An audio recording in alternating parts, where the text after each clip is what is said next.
वृंद और इस सभा में उपस्थित सभी श्रोतागण एवं भारतीय जनता पार्टी हरियाणा के सभी कार्यकर्ताओं की तरफ से आपका हृदय की गहराइयों से अभिनंदन करते हुए आपको आमंत्रित करती हूँ। भारत माता की, भारत माता की, हृदय की गहराइयों से भारत माता की। सारे बुजुर्गों ने, भाई बहनों ने और नौजवान साथियों ने राम राम। सोनीपत की इस धरती से मैं देश के महान सपूत सर छोटू राम जी को प्रणाम करता हूं।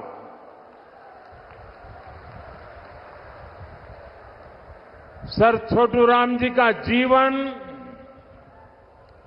किसानों और वंचितों के लिए समर्पित रहा। हरियाणा की लोक कला को समृद्ध करने वाले बाबा लक्ष्मी चंद जी को भी मैं नमन करता हूं। आज 25 सितंबर है। हमारे पथ प्रदर्शक पंडित दीनदयाल उपाध्याय जी की जन्म जयंती भी है। अंत्योदय और गरीबों की सेवा के लिए पंडित दीनदयाल उपाध्याय जी ने जो रास्ता दिखाया, वो प्रत्येक भाजपा कार्यकर्ता के लिए संकल्प पथ की तरह है। उनकी प्रेरणा से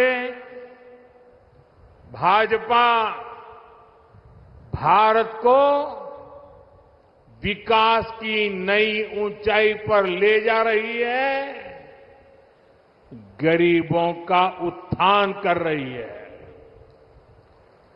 मैं श्रद्धेय दीनदयाल जी को श्रद्धापूर्वक नमन करता हूं। साथियों, जैसे जैसे वोटिंग का दिन पास आ रहा है, वैसे वैसे कांग्रेस पस्त पड़ती जा रही है।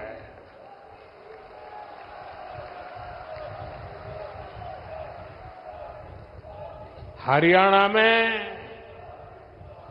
भाजपा के लिए समर्थन बढ़ता ही जा रहा है।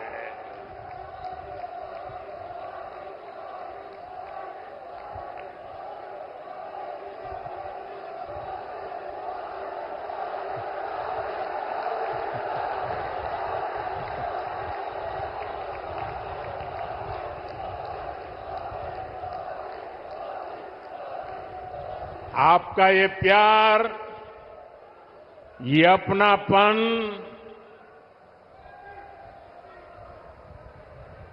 हरियाणा का ये प्यार तो मेरी जिंदगी की बहुत बड़ी अमानत है।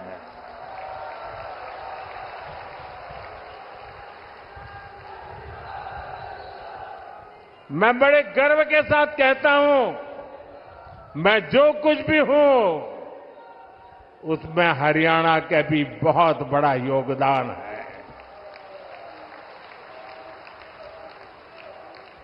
आज पूरा हरियाणा कह रहा है, फिर एक बार भाजपा सरकार, फिर एक बार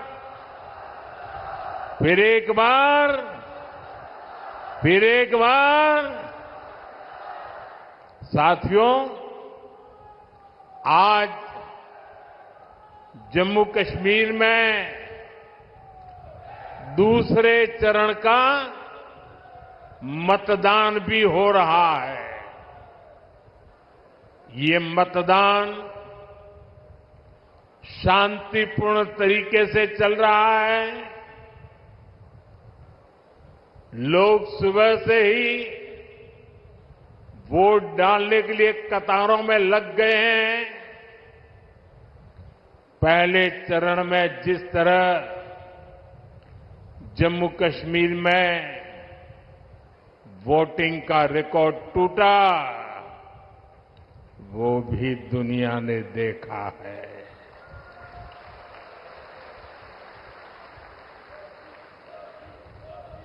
मैं जम्मू कश्मीर के लोगों की सराहना करूंगा, उन्हें बधाई दूंगा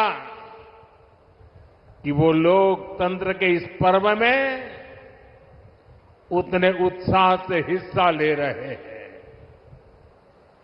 साथियों, भाजपा सरकार में हरियाणा आज खेती और उद्योग दोनों मामलों में देश के टॉप राज्यों में अपनी जगह बना रहा है। जब औद्योगिकरण बढ़ता है तो इसका सबसे अधिक फायदा गरीब को, किसान को और दलित को होता है।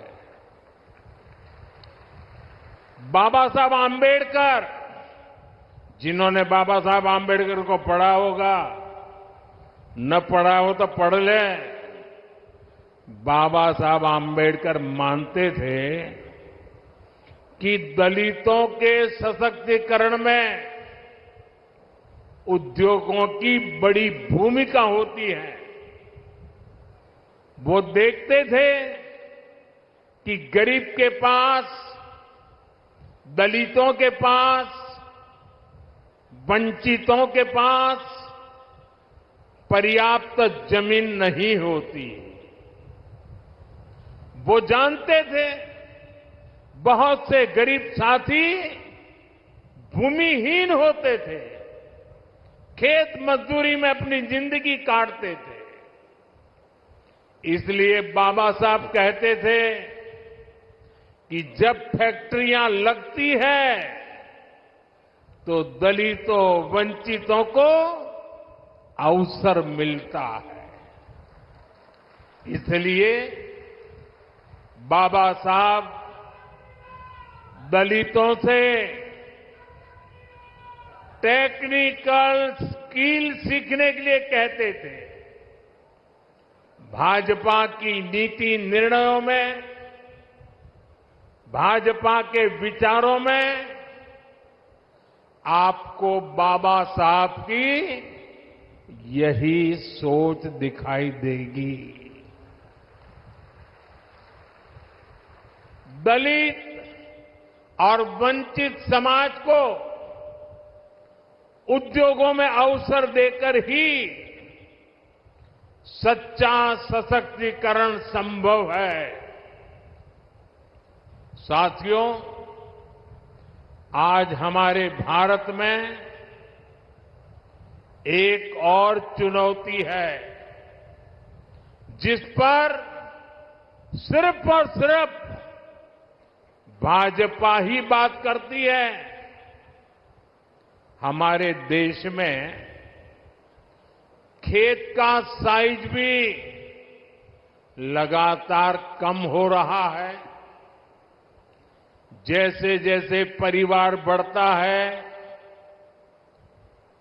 जमीन के टुकड़े होते हैं, जमीन बढ़ जाती है। धीरे धीरे एक छोटा टुकड़ा बच्चों के नसीब आता है।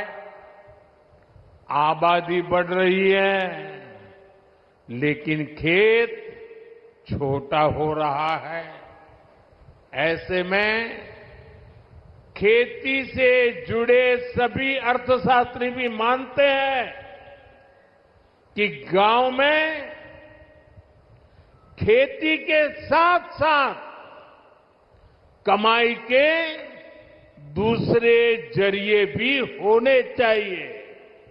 अकेली खेती पे गुजारा पूरे परिवार के लिए, और इसलिए हर मां बाप चाहता है कि एक बेटा खेती करेगा, दूसरा शहर में जाके काम करेगा। और इसलिए जब उद्योगों का विस्तार होता है तो उससे किसानों का जीवन भी बेहतर होता है। इससे किसान परिवार के बच्चों को भी अच्छी नौकरियां मिलती हैं, अच्छे अवसर मिलते हैं। और इसलिए साथियों, भाजपा खेती को भी बढ़ावा देती है, व्यापार कारोबार को भी बढ़ावा देती है। भाइयों और बहनों, कल रात को ही मैं अमेरिका से लौटा हूं। अमेरिका में मेरी मुलाकात दुनिया के बड़े बड़े नेताओं से, बड़ी बड़ी कंपनियां चलाने वालों से हुई। जिन कंपनियों के सीईओ से मैं मिला, एक एक कंपनी लाखों करोड़ रुपए के कारोबार कम करती है। मैंने उन्हें भारत के नौजवानों के टैलेंट के बारे में बताया। साथियों, पिछले 10 साल में पूरी दुनिया में भारत पर भरोसा बढ़ा है। और मैं हरियाणा के लोगों को एक बात तो जरूर बताऊंगा। कल जब मैं न्यूयॉर्क गया परसों, तो वहां स्वागत के लिए बहुत बड़ी मात्रा में भारतीय समुदाय था। लेकिन सबसे बड़ी बात वो थी कि वहां पर पूरा हरियाणा खड़ा कर दिया गया था।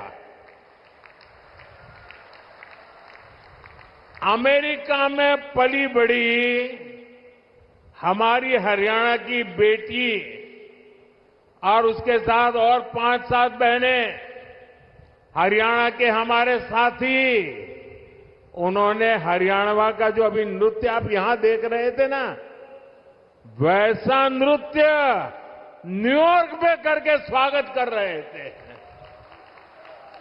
यानी हरियाणा खड़ा कर दिया था उन्होंने। साथियों,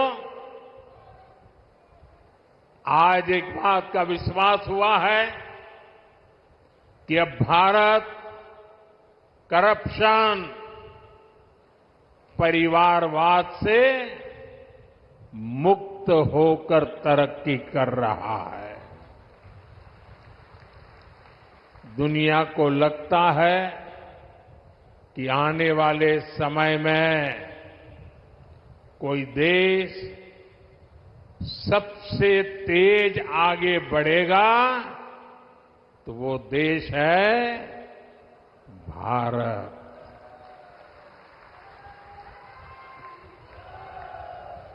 बेटे, आप बहुत बढ़िया चित्र बना के लाए हो, लेकिन ऐसे खड़े रहोगे तो थक जाओगे।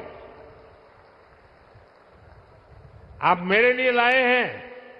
चलिए, मैं मेरे एसपी जी को कहता हूं, वो आपसे वो फोटो ले लेंगे। पीछे अपना नाम पता लिख लेना, मैं आपको चिट्ठी लिखूंगा। अपना नाम पता पीछे लग देना।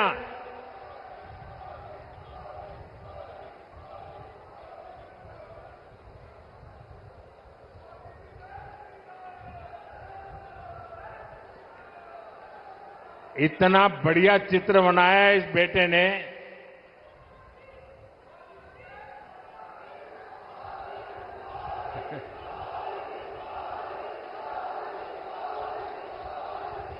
साथियों, आज दुनिया की बड़ी बड़ी कंपनियां भारत में निवेश के लिए यहां अपनी फैक्ट्रियां लगाने के लिए आतुर है। आप सोचिए, जब इतनी बड़ी कंपनियां भारत में निवेश करेगी तो इसका बहुत अधिक फायदा मेरे हरियाणा को होगा, यहां के नौजवानों को होगा, यहां के किसानों को होगा। आज हमारा ये हरियाणा गुरुग्राम, फरीदाबाद से लेकर सोनीपत, पानीपत तक दुनिया की बड़ी बड़ी कंपनियों का सेंटर बन रहा है। थैंक यू बेटा, मिल गया मुझे, मिल जाएगा, इनको दे दीजिए। हाँ, शाबाश। अब आराम से बैठो बेटा, देखिए गिरना मत। देश से निर्यात होने वाले 35% से अधिक कालीन और करीब 20% कपड़े हरियाणा में ही बनते हैं।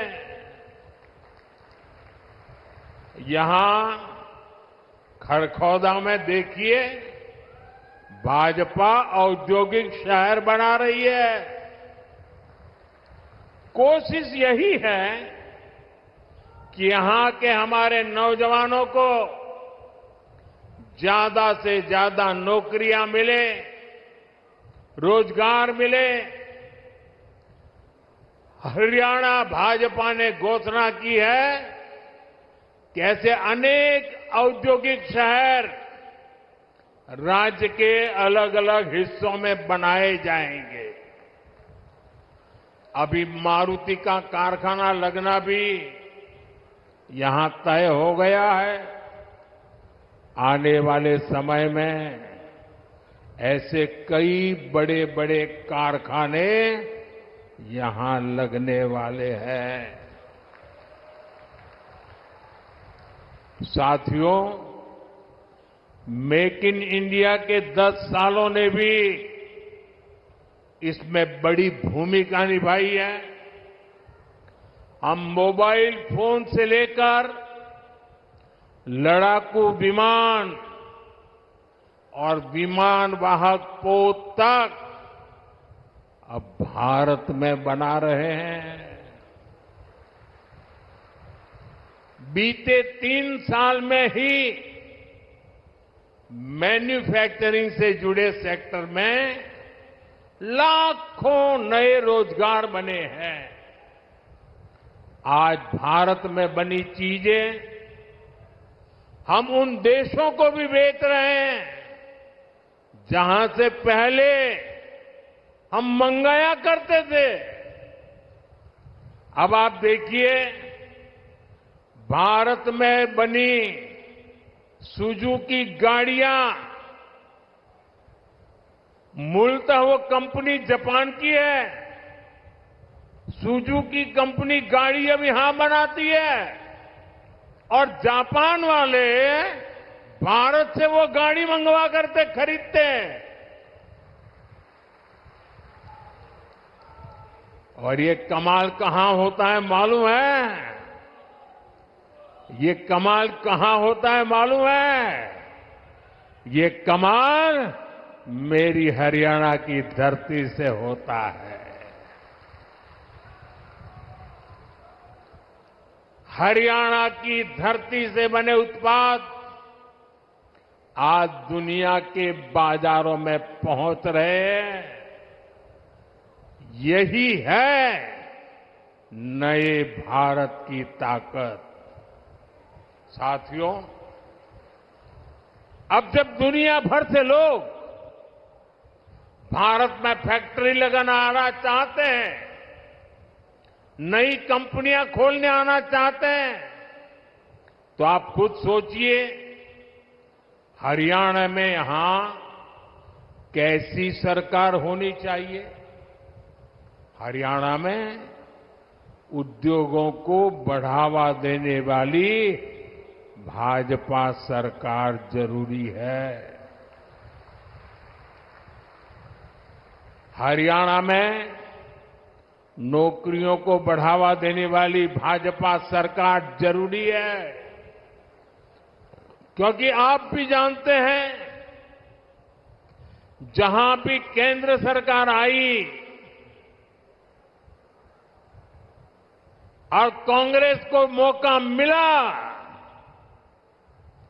जहां जहां कांग्रेस ने पैर रखा, एक काम पक्का, करप्शन, करप्शन, करप्शन, भ्रष्टाचार, भ्रष्टाचार, भ्रष्टाचार, भाई भतीजावाद, भाई भतीजावाद, भाई भतीजावाद। भारत के सरकारी सिस्टम में भ्रष्टाचार को पैदा करने वाली, पालना पोसने वाली, हमारे देश में भ्रष्टाचार की कोई जन्मदात्री है तो कांग्रेस पार्टी है। कांग्रेस का शाही परिवार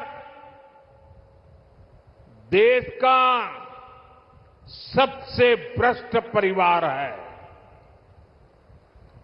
और जब हाईकमान भ्रष्टाचारी है तो नीचे फिर लूट का खुला लाइसेंस मिल ही जाता है। याद कीजिए, 10 साल पहले जब यहां कांग्रेस की सरकार थी, तब क्या होता था। आज जो नए वोटर है ना, 18 साल 20 साल के, उन्हें तो पता तक नहीं होगा कि 10 साल पहले हरियाणा को कैसे लूटा गया था। तब हरियाणा में किसानों की जमीन को जम करके लूटा गया। कांग्रेस ने हरियाणा को दलालों और दामादों के हवाले कर दिया था। दलालों और दामादों से बचना है तो कमल ही बचाएगा।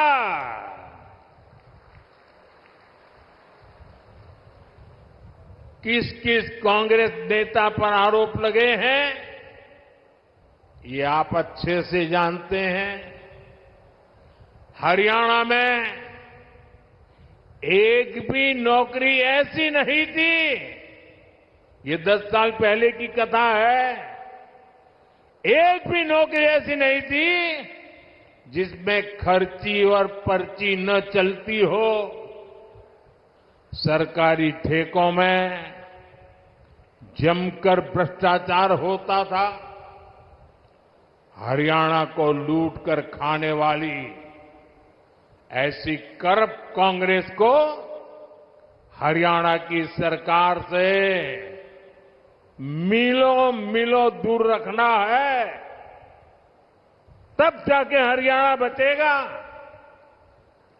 और आपका तो मुझ पर हक है, मुझे भी तो हरियाणा का कर चुकाना है।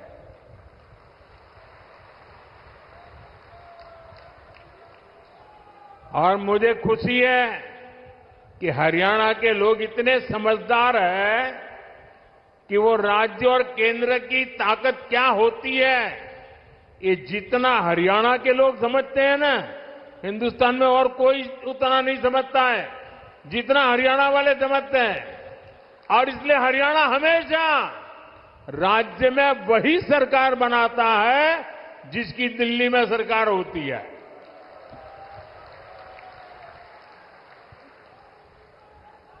हरियाणा के लोगों को इसकी बराबर समझ है।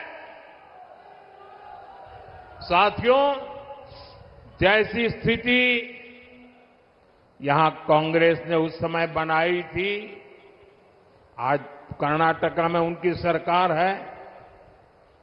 जरा देखिए, अभी तो 2 साल हुए हैं, क्या हाल करके रखा है।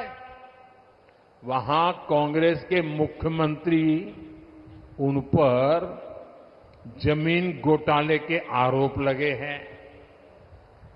जब इसकी जांच शुरू हुई तो कर्नाटका के मुख्यमंत्री हाईकोर्ट चले गए। हाईकोर्ट ने भी उनको एक और डंडा मारा। उन्होंने कहा कोई मदद नहीं होगी, और कल ही हाईकोर्ट ने साफ साफ कहा कि जांच के आदेश सही है और जांच होनी चाहिए। अब देखिए, 2 साल मुश्किल से हुए हैं, आदत जाती नहीं है। क्या हरियाणा में इनको ये पाप करने का ठेका दे सकते हैं क्या? हरियाणा में इनको घुसने दे सकते हैं क्या? आप ये गलती मत करना, 10 साल बाहर रहे तो सुधर गए होंगे, ये सुधर सकते ही नहीं जी, ये कभी नहीं सुधर सकते। और भाइयों बहनों, कर्नाटका में सिर्फ जमीन घोटाले का ही मामला नहीं है, वहां मेरे दलित भाई बहन ये समझिए, कांग्रेस पार्टी के अध्यक्ष भी कर्नाटका से आते हैं, दलित समाज से हैं। कर्नाटका में दलितों के लिए जो फंड था, उसमें भी कांग्रेस ने घोटाला किया। ये वहां की कांग्रेस सरकार ने, वहां के सीएम ने विधानसभा में खुद इस बात को स्वीकार किया है। अब बताइए, जहां भ्रष्टाचार होगा, वहां दुनिया का कोई देश, कोई भी निवेश करने वाला, कोई भी कारखाना लगाने वाला हरियाणा की धरती पर आएगा क्या? तो हरियाणा का नुकसान होगा कि नहीं होगा? हरियाणा में निवेश नहीं आएगा तो नौजवानों को नौकरी कैसे मिलेगी? साथियों, कांग्रेस से बड़ी बेईमान और धोखेबाज पार्टी देश में और कोई नहीं है। ये हरियाणा के किसानों के लिए बड़ी बड़ी घोषणाएं करते हैं, लेकिन जहां सत्ता में है, जरा आपके यहां आए तो उनको पूछो, भाई तुम यहां आकर के सारे सपने दिखा रहे हो, कर्नाटका में तुम्हारी सरकार है, वहां तो किसानों को लागू करो नहीं बोल रहे हो। तेलंगाना में तुम्हारी सरकार है, वहां तो लागू करो। ये झूठ बोल रहे हैं, ये आपकी आंख में धूल झोंक रहे हैं। साथियों, हरियाणा की भाजपा सरकार ने किसानों से 24 फसलें एमएसपी पर खरीदने का फैसला लिया, लेकिन जब यहां कांग्रेस की सरकार थी तो एमएसपी पर फसलें खरीदने से सबसे ज्यादा नफरत करती थी। यही कांग्रेस की सच्चाई है, जो हरियाणा के किसान को पूरी तरह कांग्रेस को पहचान लेना जरूरी है।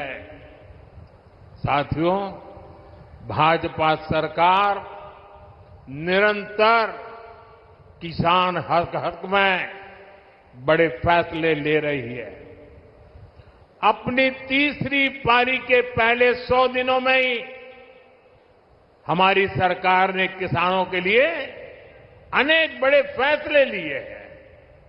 कुछ दिन पहले ही केंद्र सरकार ने बासमती के निर्यात को लेकर बड़ा फैसला लिया।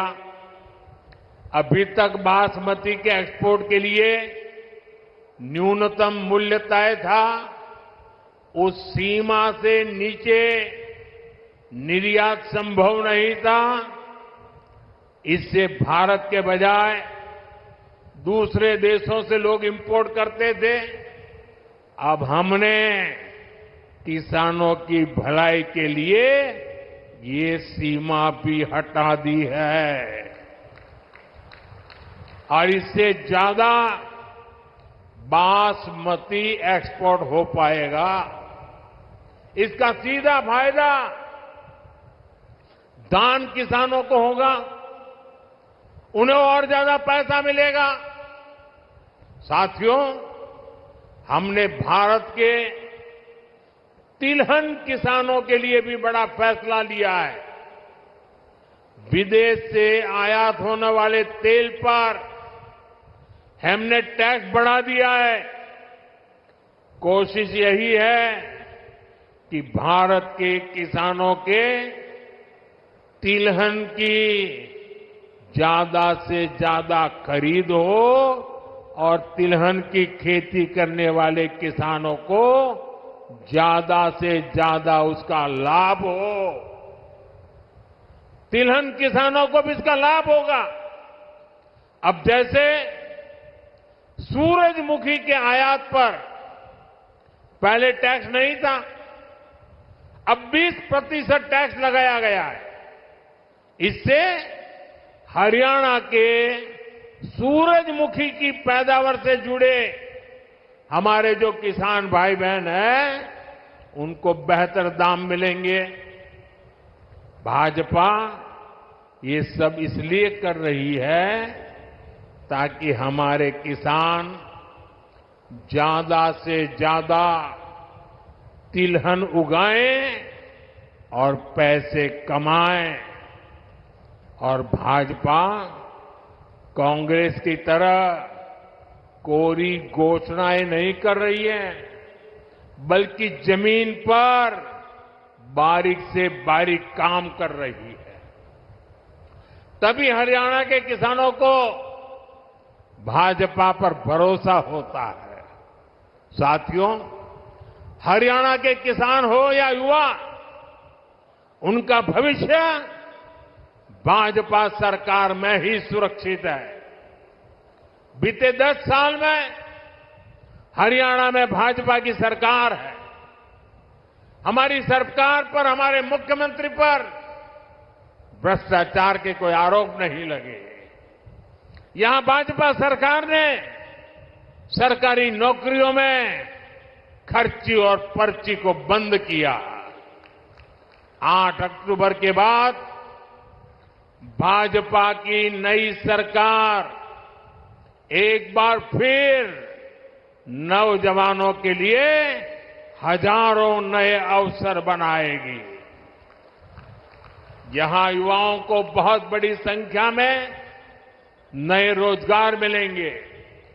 साथियों, सोनीपत, पानीपत की ये पूरी बेल्ट अवसरों से भरी है। यहां पर हो रहे विकास कार्य इस पूरे क्षेत्र को आधुनिक पहचान दे रहे हैं। भाजपा सरकार ने सोनीपत तक मेट्रो के विस्तार को स्वीकृति दी है।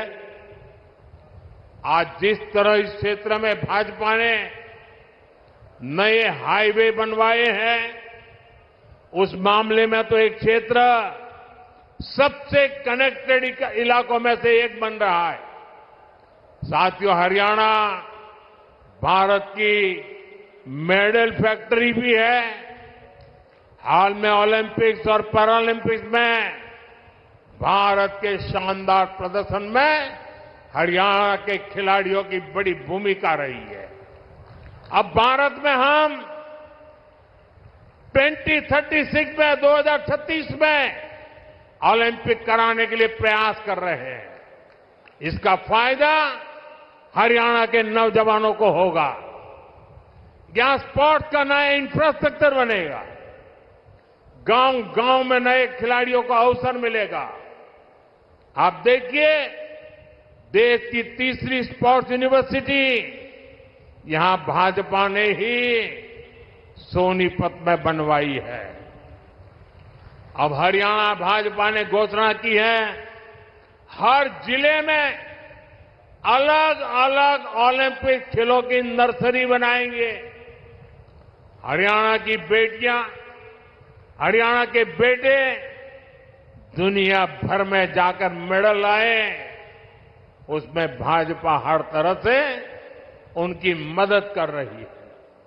साथियों, आपके पास तो हमारे साथी मोहनलाल बड़ोली जी के रूप में हरियाणा भाजपा का अध्यक्ष है। अरविंद शर्मा जी जैसे अनुभवी जनप्रतिनिधि है, जिनको इतने साल तक केंद्र में रहने का अनुभव है।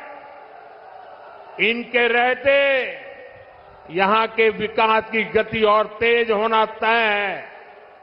साथियों, सोनीपत की ये धरती उन वीर जवानों की भी धरती है, जिन्होंने हिमालय की ऊंची चोटियों पर दिन रात मातृभूमि की रक्षा की है। हरियाणा की वीर माताओं की हजारों संतानें आज बॉर्डर पर है। यहां के अनेक संतानें हैं जिन्होंने जम्मू कश्मीर में हालात को सामान्य बनाने में मदद की है। वहां आतंक और अलगाव के जख्म हरियाणा के वीर बेटों ने अपने शरीर पर खाए हैं। अब मत भूलिए, कांग्रेस की कुनीति से निकले पत्थर हरियाणा की संतानों पर फेंके जाते थे। आज जब जम्मू कश्मीर में शांतिपूर्ण मतदान होता है, तो सबसे अधिक खुशी हरियाणा की वीर माताओं को होती है। लेकिन कांग्रेस और इसके साथियों को जम्मू कश्मीर में शांति पसंद नहीं है।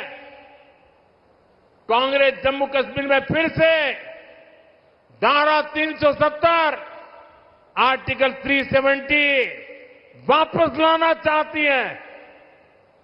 कांग्रेस जम्मू कश्मीर में आतंक और अलगाव को फिर से हवा देना चाहती है। तुष्टीकरण के लिए कांग्रेस देश के दुश्मनों के एजेंडा को भारत में लागू करना चाहती है। ऐसी कांग्रेस को आप हरियाणा के लोग सबक सिखाएंगे, ये मुझे पूरा भरोसा है। आर्टिकल 370 को वापस लाना उन वीरों की कुर्बानी का अपमान होगा, जिन्होंने जम्मू कश्मीर में आतंक के खिलाफ लड़ाई लड़ी है। साथियों, कांग्रेस ने दलितों, पिछड़ों और शोषितों के साथ भी धोखा किया है। आजकल कांग्रेस के भीतर यहां जो सिर फुटोवल हो रही है, ये पुराने पाकों का ही परिणाम है। याद कीजिए, 2014 से पहले जब यहां कांग्रेस का राज था, जब हुड्डा जी यहां सीएम हुआ करते थे, तब ऐसा कोई साल नहीं था जब दलितों के साथ अन्याय नहीं होता था। अनेक दलितों को जान से हाथ धोना पड़ा। दलित परिवारों की बहु बेटियों पर अत्याचार होते थे।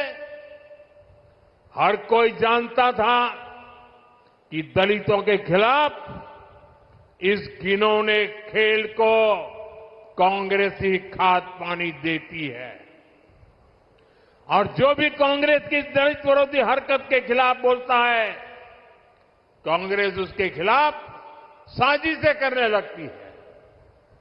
ये आज हरियाणा का दलित समाज एक बार फिर हरियाणा के अंदर कांग्रेस का जो ड्रामा चल रहा है, उसे देख रही है। साथियों, कांग्रेस ने हमेशा ही दलित, ओबीसी और आदिवासियों को भागीदारी से वंचित रखा है। ये तो बाबा साहब आंबेडकर थे जिन्होंने दलितों को आरक्षण दिया, वरना ओबीसी की तरह दलितों को भी अपने हक के लिए कांग्रेस की हार का ही इंतजार करना पड़ता। जब जब कांग्रेस सरकार से दूर रही है, तब तब गरीबों को, एससी, एसटी, ओबीसी को उनका हक मिला है, और जब जब कांग्रेस सरकार में रही है, उसने दलितों, पिछड़ों का हक छीना है। कांग्रेस के शाही परिवार से जो भी प्रधानमंत्री बना, उसने हमेशा आरक्षण का विरोध किया है। आरक्षण का विरोध, आरक्षण से नफरत, ये कांग्रेस के डीएनए में है।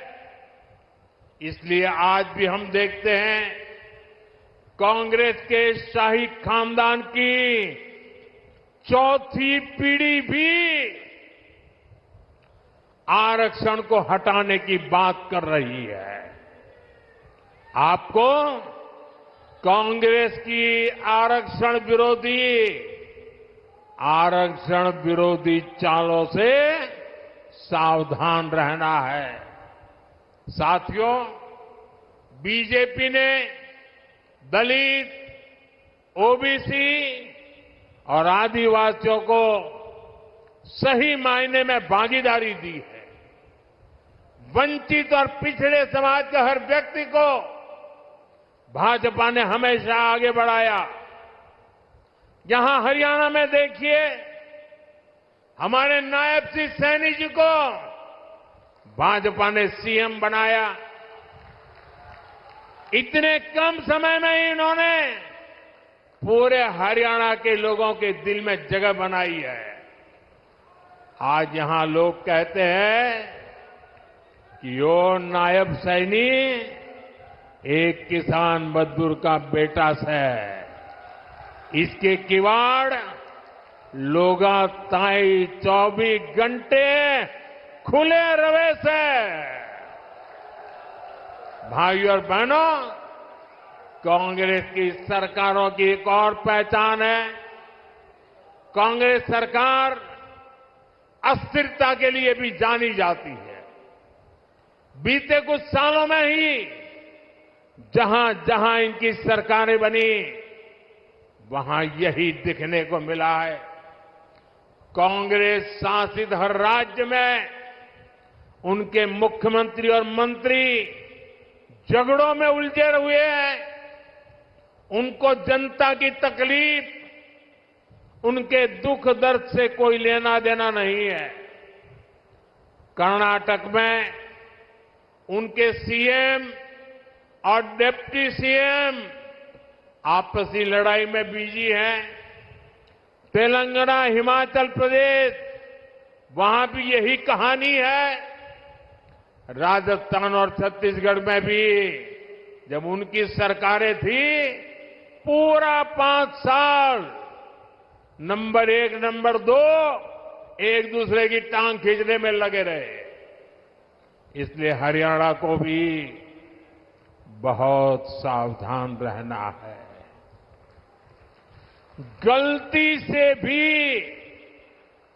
मेरे शब्द लिख कर देखना भाइयों, हरियाणा का मुझ पे हक है, इसलिए मैं अपनी बात आपके सामने बड़े विश्वास से कह रहा हूं। याद रखना, गलती से भी कांग्रेस आ गई तो अपने झगड़ों में ही हरियाणा को बर्बाद करके छोड़ेंगे। यहां पर कांग्रेस में जिस तरह झगड़े बढ़ रहे हैं, पूरा हरियाणा देख रहा है। कांग्रेस को वोट देना यानी हरियाणा की स्थिरता और विकास को दांव पर लगाना है, बर्बादी के दरवाजे खोलना है। यह स्थिरता हरियाणा में हर काम ठप कर देगी। यहां निवेश और नौकरी दोनों पर असर होगा। इसलिए आपको सिर्फ और सिर्फ कमल के निशान पर बटन दबाना है।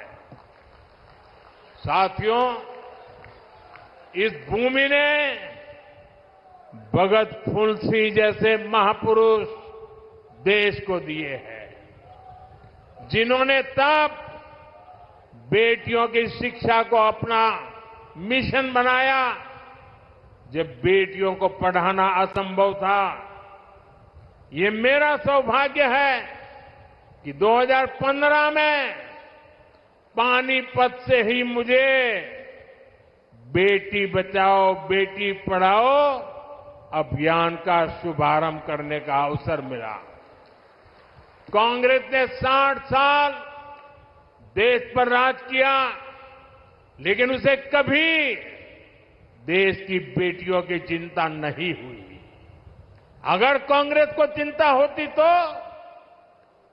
गैस, नल से जल, बिजली, टॉयलेट, बैंक में खाते, ऐसी मूल सुविधाएं आज 60-70 साल के बाद मेरे आने के बाद मिली। मुझे संतोष है कि बेटी बचाओ बेटी पढ़ाओ से हरियाणा को फायदा हुआ।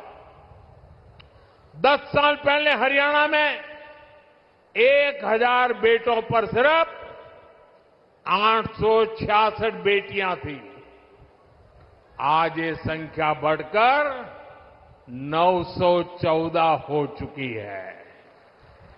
आज हरियाणा की बेटियां स्पोर्ट्स में दम दिखा रही हैं। आज हरियाणा की बेटियां पुलिस और सेना में दम दिखा रही है। हमें गर्व है कि एनडीए में जो महिला कैडेट्स का जो फर्स्ट बैच था, उसमें हरियाणा की बेटी ने टॉप किया।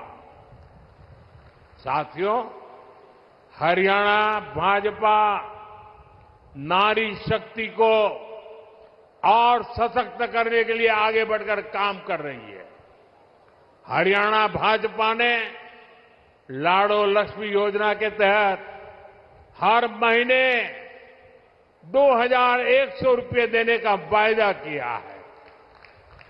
गरीब परिवारों को 500 रुपये में गैस सिलेंडर देने की भी योजना जारी रहेगी।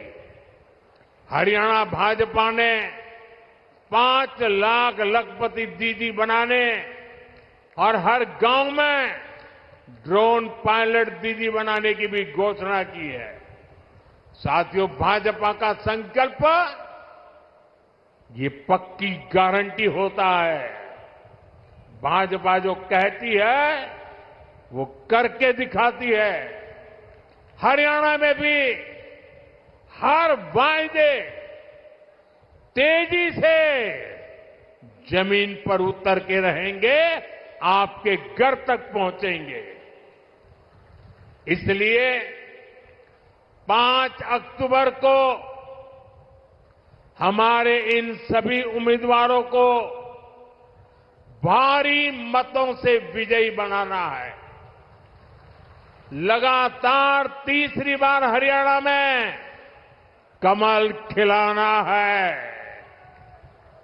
एक बार फिर इतनी बड़ी संख्या में हमें आशीर्वाद देने के लिए आप आए, मैं आपका बहुत बहुत आभारी हूं। दोनों हाथ ऊपर करके पूरी ताकत से मेरे साथ बोलिए, भारत माता की, भारत माता की, भारत माता की। बहुत बहुत धन्यवाद। माननीय प्रधानमंत्री जी का इस ओजस्वी उद्बोधन के लिए बहुत बहुत हार्दिक आभार। इसके साथ ही सभी मीडिया के बंधुओं का, यहां भारी संख्या में आए क्षेत्र के वासियों का और सभी प्रशासन के अधिकारियों कर्मचारियों का व हमारे सभी सम्मानित नेत्रगण का बहुत बहुत हार्दिक धन्यवाद, आभार।